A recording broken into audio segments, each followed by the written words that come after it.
Hey guys, today I have finished all of my homework, so now it's time for chapter 8 of the book Rent a Bridesmaid. It's going to be a lot of fun. Do you remember the last chapter, chapter 7? Yeah, there's this ladies who wanted Tilly to be her bridesmaid. Iris May Bloomfield, such a flowery name, isn't it? That's when she heard Tilly's advertisement. I can't wait until the part of Tilly wears that bridesmaid dress and be the bridesmaid of Iris May Bloomfield's wedding. I love that name. And also in this chapter, we will find out how her dad will react if he heard about the advertisement and about Tilly being a bridesmaid of Iris May Bloomfield's wedding. So, are you ready for this? It's going to be a lot of fun. But first, I will drink a glass of water. And then, let's begin. Chapter 8. Be sure to stay till the end. It's going to be a lot of fun. Chapter 8. Dad, I said, going home in the car from Maddie's that evening. What is it, my honey? Said Dad. I can't always tell you I've been up to something when you use that tone of voice. Dad, I've been asked to be a bridesmaid, truly. Isn't it wonderful? I said, oh, darling, this is wonderful. I'm so happy for you. So, who's getting married? Someone at school? It's not one of the teachers, is it? Miss Hope? He asked. Oh, Dad, don't be daft. No, it's Iris May Bloomfield. Isn't that a lovely name? Yeah. And she wants us to come around to her house one afternoon. Well, she asked if I would come with my mom. And I'm sure she won't mind it you, Dad. But who is this Iris May Bloomfield? You've never even mentioned her before, he said. Well, I don't exactly know her yet, I said, fidgeting a little. That's why she asked us around to her house. So if you don't know her, how on earth has she asked you to be her bridesmaid? Well, come on, Tilly, split it out, said Dad. I actually advertised, I mumbled. Dad very nearly drove straight into the car in front. He went down a side road and pulled up altogether, then switched off the car engine. He turned and looked at me. You advertised? He said. Please don't be cross, Dad, I said. Didn't we have a serious discussion about the dangers of advertising on the internet? Dad demanded. Yes, but this wasn't on the internet. I swear it wasn't.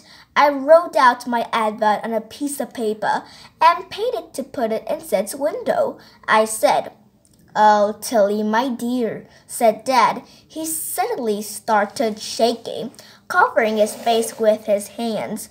Dad, oh, don't cry. I'm sorry, I'm terribly sorry. I didn't mean to upset you, I said, unbuckling my seatbelt and trying to grab my arms around his neck. Well, I'm not crying, I'm laughing, Dad snorted. Though I'm cross too. You mustn't advertise yourself like this, even if it's just in Sid's window. Let me see this reply. I fished in my school bag and had it over. Dad, read it carefully. Well, she certainly sounds very nice, but it's still very bizarre.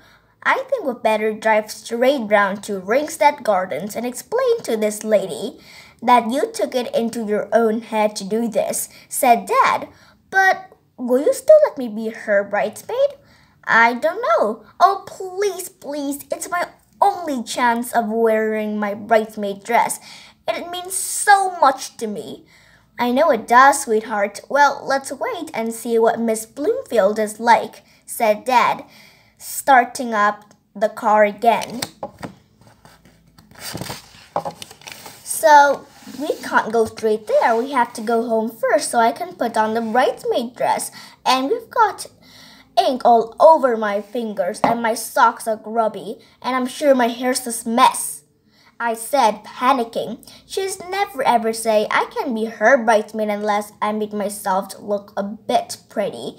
You do look pretty, sweetheart. She won't be expecting you to be all dressed up. And I've told you I'm not at all sure I want you to be her bridesmaid. Let's just wait and see. Now, Ringstead Gardens. I think it's off to the left somewhere. Dad drove up and down several streets before we found Ringstead Gardens. I would imagine it as actual gardens with little houses covered in honeysuckle and roses, and my iris may blooming inside the prettiest. The real Ringstead Gardens were modern houses with very boring strips of grass, scarcely a flower in sight. Ooh, I said. I didn't think it would look like this. Let's have another look at that letter. I don't think it can be Ringstead Gardens. I think this is special housing for the elderly. No one here is going to be needing a bridesmaid, said Dad.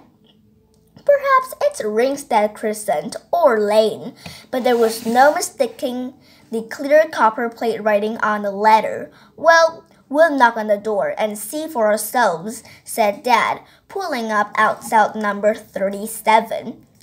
It looked a little more interesting than all other homes. The white lacy curtains at the window were tied with pink satin ribbons, and several twirling china ballerinas danced along one windowsill. A large white cat lay in the other window, idly washing its front paw. Oh, look at that cat, Dad. I wish we could have a cat, I said. Well, maybe one day, when we get settled, said Dad, though we've been in our new house quite a while now. He knocked on the green front door. There was a little wait. He knocked again. I don't think she can be home yet, he said. But then the door opened and a very small lady stood there, smiling at us. A very small, very, very old lady with pink cheeks and white curly hair and a pink jumper and a white slacks as pretty as a packet of marshmallows. An old lady? How can it be?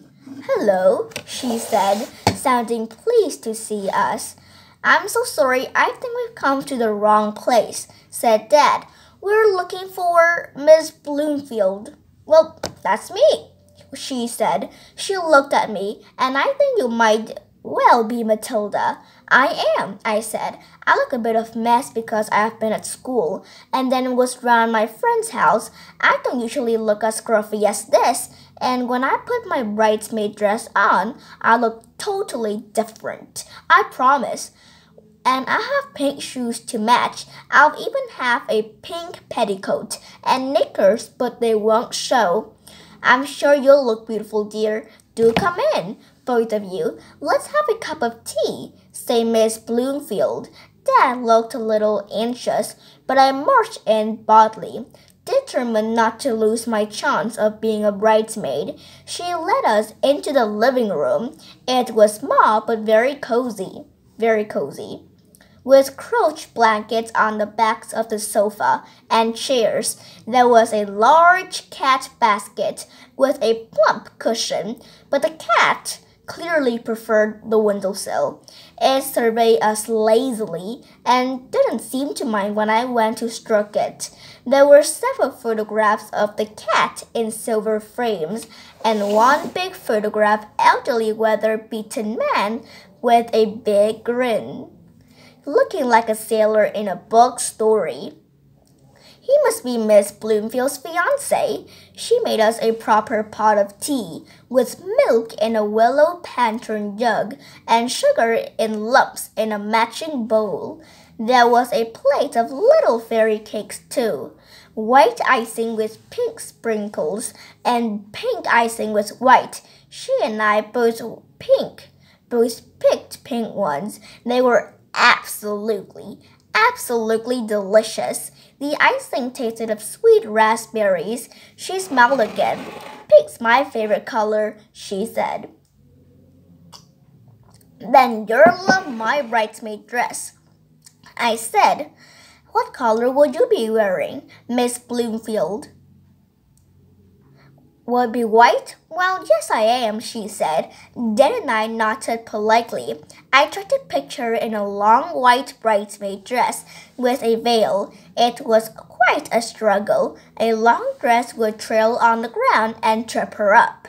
A veil would be even more cumbersome. Miss Bloomfield laughed. Well, I'm not wearing a conventional bridesmaid dress, dears.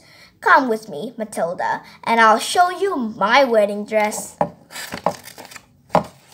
She took me into her bedroom, a lovely little pink and white room, with a white tea, with a white toy cat on her pink pillow. There was an outfit hanging outside her wardrobe, a white dress with pink stripes, with a matching pink jacket.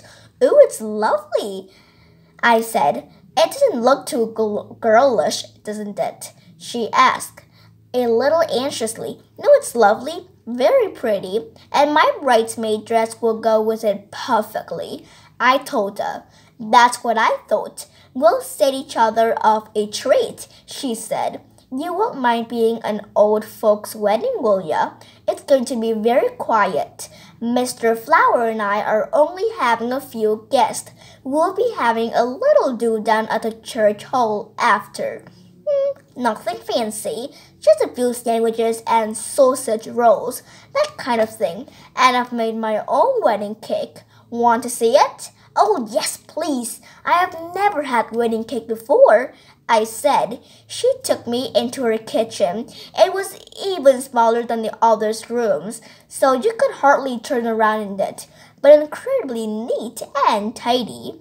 Miss Bloomfield couldn't quite reach her top shelf of pots and pans and tins, but she had a handy silver ladder propped against the wall. She climbed with surprising speed and used a big cake tin pattern with flowers. She distanced the ladder much more carefully, holding the tin protectively against her chest. Here, just have a little peep, she said, easing off the lid. The big white cake took up almost the whole of the tin.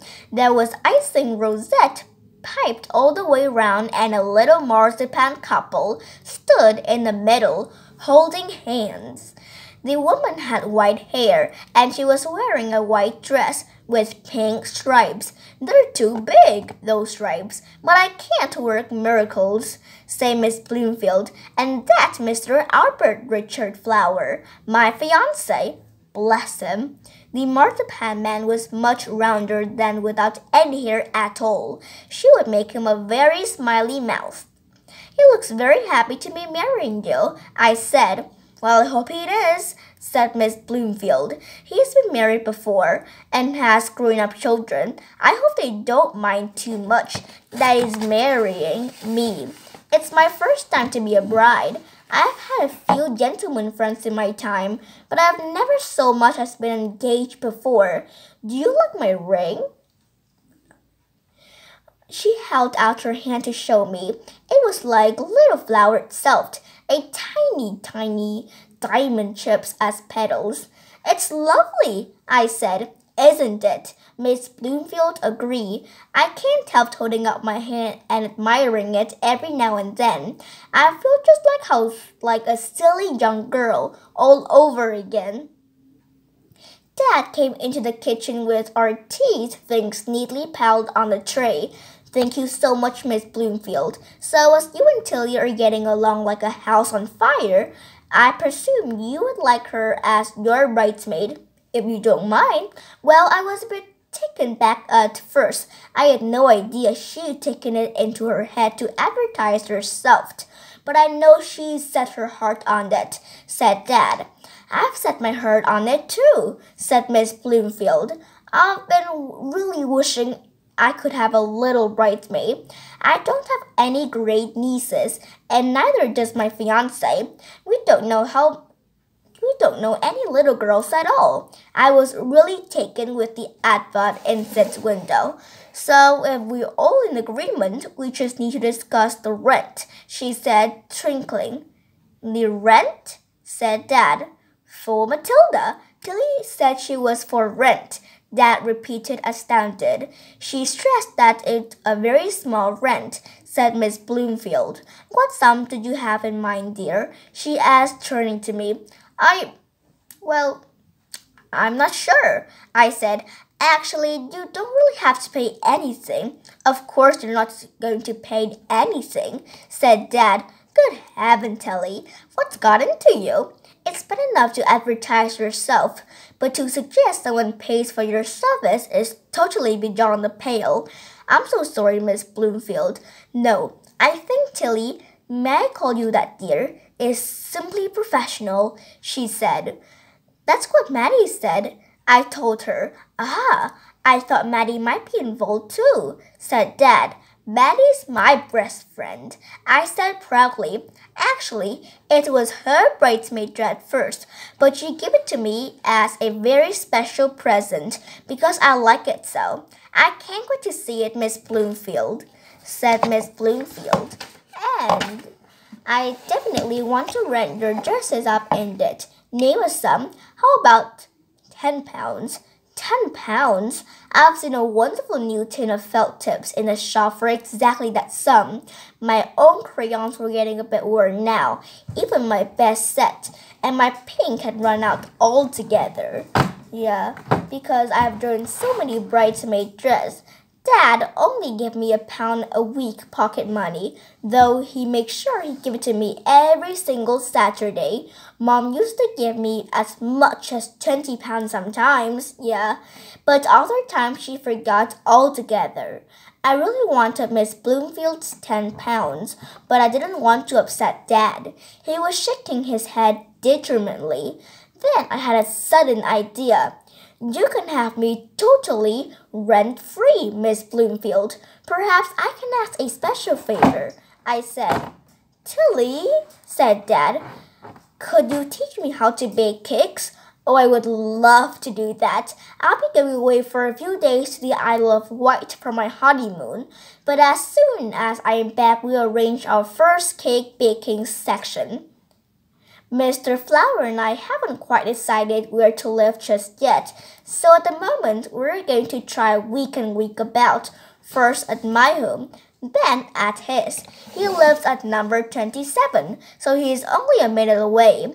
Now, about Saturday, can you be here by 11? You think? Then we can sit down and have a cup of tea to steady ourselves. I expect I'll be feeling a bit wobbly. It's not every day a woman gets married, especially at my age. Then we just wander down to the church. It didn't seem worth ordering a car when it's only 5 minutes walk. Mr. Flower is a little anxious that it might rain, but I can always take an umbrella. If it's rain, I'll drive you around to the church myself, said Dad. Ooh, that's so kind of you, Mr. Andrews, said Miss Bloomfield. You're inviting to the little reception afterwards, of course, and perhaps your wife would like to join us. And I'm sure you would like to see Tilly as a bridesmaid. There was a little pause. Tilly's mother is aboard at the moment, said Dad, so it will be just Tilly and me. Of course, dear, said Miss Bloomfield, tactfully not inquiring further. Miss Bloomfield, I couldn't possibly ask my best friend Mattie to your wedding, could I? As it was her bridesmaid dress in the first place. Please, could she come too? Of course she can come, dear, said Miss Bloomfield, beaming. I do like Miss Bloomfield, I said to Dad in the car going home. Yes, so do I, he said. I don't want you to ever try this trick again, Tilly. It is a miracle that it has turned out wonderfully. She's a lovely lady, and I shall feel very proud on Saturday, seeing you in your pretty bridesmaid dress. I waited till you were nearly home. Dad! Now what? Is Mom still aboard? Well, she was. She sent us the postcard from Mexico, remember? Of course I remembered. It was in my private treasure box, along with one of Mom's earrings, her blue nail varnish bottle, and her old perfume. The varnish had dried rock hard. I secretly spray myself every night, so I could imagine Mom leaning over me in bed, giving me a hug. The perfume bottle was empty now, but there was still the ghost of a smell whenever I pressed the nozzle. Do you think she might have sent lots more to our old house, Dad? No, love. I made sure all cards and letters would be forwarding to our new address. What about parcels? Perhaps Mom sent me another parcel. She did for my birthday, I said, unwilling to give up. Tilly, I think we've got to accept that Mom's forgotten about us, said Dad. That's stupid. She can't possibly have forgotten us, I said. Remember every little thing about her. Well, I don't mean she's literally forgotten us. She just probably got other things to think about now, said Dad. More important than us? I said. I don't understand. Dad sighed. I don't understand either, Tilly. But there's no point yelling